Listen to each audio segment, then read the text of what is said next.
Hello guys, welcome back to For You World. For today's video, yan pupunta namin yung may-ari nitong malaking hacienda na to guys. Yan malapit lang sa bahay namin kasi marami silang halaman na nito guys. Yan, tara guys, samahan nyo kami sa pagbisita at pag-tour dito sa mga gandang halaman ng aming kapitbahay. Yan. Kapon pa ako nagsabi sa kanya na mag-video ako, kaya ngayon na hapon nagpasama ako sa asawa ko kasi para may kausap siya habang ako nagbibideo yan. Tingnan nyo guys, dito pa lang sa entrance, ang dami na niyang halaman yan. Ito, yung halaman niya. Yan, yung may net. Ang dami ng mga halaman nakalagay dyan guys. Iba't ibang klaseng halaman. May mga papaya pa. At kahit anong mga halaman nandito kasi yung iba negosyo nila pinabibili, binibenta. Dati na kasi nila itong negosyo bago sila lumipat dito. Yan, yung Manalo or ferns guys. Namangha ako kasi sobrang dami. Ang lawak ng Manalo nila. Yan. So nakikita nyo guys yan. Mula dito hanggang dulo guys. Ang ganda, ang daming Manalo. Kaya pala kapag dumadaan sila sa amin yan, nakita ko yung auto nila, madami talagang Manalo kasi may bumibili talaga sila ng mga, may customer sila talaga guys. Kaya namangha ako talaga, super lawak pala talaga ng Manalo nila. Yan guys, nakita nyo, alagang-alaga kasi matanda na yung may-ari nito guys. Bali, tatlong anak sila, may abroad yung isang nurse guys. Kaya may pera talaga sila. At galing sa abroad yung lalaki, yung ama ng tahanan nito. Kaya may mga negosyo talaga sila. Yan. Sana all may negosyo guys. Yan, makita nyo super lawak hanggang dulo yan guys. May iba't iba silang, may alaga din silang mga hayop. Pero sunod na lang guys. Ayan, dito ako guys sa bugambilya nila. White and pink guys. Yan. Variegated siya. Yan, picture guys para sa aking pag-upload. Yan. At saka ito yung orange. Ang dami nila. Hindi, matanda na yung may-ari nito. Kaya may mga tauhan silang nag-aalaga talaga. Kasi kung sila lang daw, hindi nila kaya. Yan. Syempre, picture tayo para sa pang-upload natin guys. Yan. Kaya welcome guys. At tingnan natin kung gaano kaganda yung bahay nila, ay yung lugar nila. Parang hacienda talaga guys. Ang lawak. Enjoy guys! Sa susunod yung iba naman na lugar or part ng bahay nila, ng lugar nila. Kasi malawak talaga. Yan dito guys, ulit tayo. Maka talaga ako kasi ang dami nilang mga halaman, iba't ibang mga halaman. Yan parang yan mga spider plant ata yan na malalaki talaga. Yan, gagawin na ata nila ito soon ng resort. Ang balibalita kasi patayuan daw ng swimming pool pero hindi pa daw kasi may mga kailangan pa silang asikasuhin na iba. Ang ganda guys ng ganito guys. Ang ganda talaga ng kanilang mga halaman, iba't ibang klase guys. Yan. Bromeliads ata yun. Yes, hindi ko nagkakamali yan. Isang uri ng bromeliads ito guys. Na mga nandito sa paso guys. Ang dami, ang lawak talagang sa dulo guys. Madami silang makikita. Madami talaga tayong makikita dito. Pero dito muna ako mag-vlog.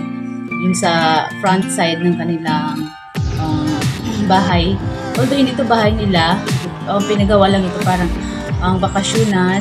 Kapag nandito sila para kapag binibisita nila yung mga halaman nila. Yan. Nag-stay sila sa bahay na yan. May tutong bahay talaga sila sa ibang lugar. Yun, marami pa doon silang halaman. Yan guys, ang lawak ng Manalo or ferns. Madali ito mapadami guys kasi yung nasa likod lang ng dahon nito kapag meron kang matanda nito, yan. Madali lang mapadami ang ganitong ferns. Pero sila, bumibili daw sila ng maliit pa at pinapalaki. Yan guys, yung pink, ang bugambilya at saka yung ito light pink, baby pink, yun ay fuchsia pink yun na guys. Ito yung baby pink.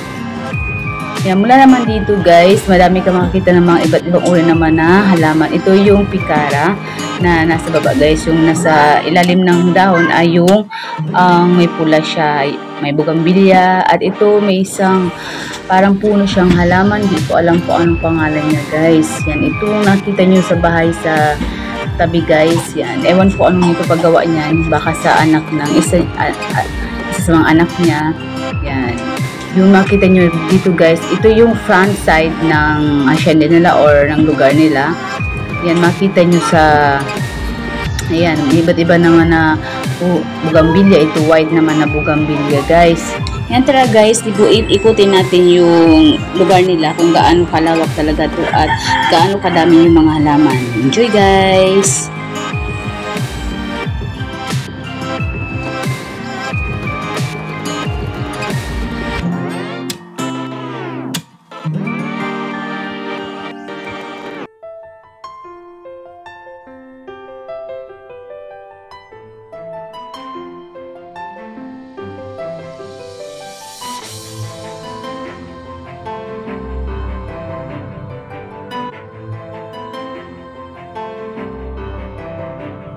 Yan, mula naman dito guys, yung nakita nyo yung mga parang bahay, yung mga roof, yan. Gagawa nila yan na ilalagay nila yung honey bee, yung bees nila na yan, mag-produce ng honey. Yan, ang susunod nila daw na project. Yan, dito ng mga may bahay-bahay. So, yung mga halaman, pandami talaga guys. Ang dami mga iba't ibang uri ng halaman. Sana all, madaming mga halaman sa kanilang lugar guys.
At mula naman dito sa side guys, yan tabi ng bahay nila na pinagtayo yan, iba't ibang uri ng halaman. Di ko siya masyadong pamilya kung anong klaseng halaman to guys. Malalapad siya, parang espada siya guys. At saka nagiging yellow yung green limbs nila kasi na masyadong direct siya sa sun. Yan guys, yan ang kapag halaman guys na okay or okay sa direct sun, mas lumalabas yung magandang kulay nila guys. Yan yung napansin ko through by experience guys sa paghahalaman. Yan, mula naman dito guys yung parang yan front ng ginawa nila ng bahay nila. Yan yung may mga bugambilya pa din na nasa paso. At yun ako guys, ayun. Ang naga-video pala nito ay yung asawa ko. Sorry, excuse me. Kaya medyo mabagal yung video. Yan, kasi nagkapag-usap naman ako sa may-ari. So yan, nakita nyo guys, ang lawak talaga. Ang daming mga bugambilya. Ang galing nila magpamulaklak ng bugambilya. Hindi ako masyado nakapamulaklak ng bugambilya kasi mga bago pa lang sa akin talaga. Konti pa lang yung hingi ko sa mother-in-law ko. Yan. May mga technique naman kung paano talagang mapabulaklak yung mga bugambilya. Yan, dito ako guys na-amaze sa sobrang ganda ng mga dahon niya guys. Yung parang nasa Korea kayan. Ang ganda-ganda, or nasa Japan. Ang ganda guys ng mga leaves niya. Ang iba't ibang color niya. May pink, may red, may parang white siya. Yun doon ako namangha. At ito naman yung, ewan ko anong klase itong halaman. Although parang ordinary lang siya. Yan, marami ako nakakita ng ganito. Yung white ang kanyang flowers. Yan, may ganito pala siyang bunga. Yan guys. Mapansin nyo guys sa mga video kapag iba yung ang mahawak, iba din ang dating ng video. Ito ang bagal nito mag-video ng asawa ko. Kaya yun. Yan guys, enjoy guys sa pag tour namin kayo sa dito sa hacienda or sa mga halaman ng aming kapitbahay. So dito guys yung halaman, yan makita nyo yung sky guys ay clear na clear, ang ganda. So hanggang dito na lang guys ang aming video o sa susunod na part 2 nito guys kasi hinati ko kasi mahaba. So thank you for watching guys, see you on my next vlog. So ito yung haciendang garden ng aming kapitbahay. Thank you for watching again.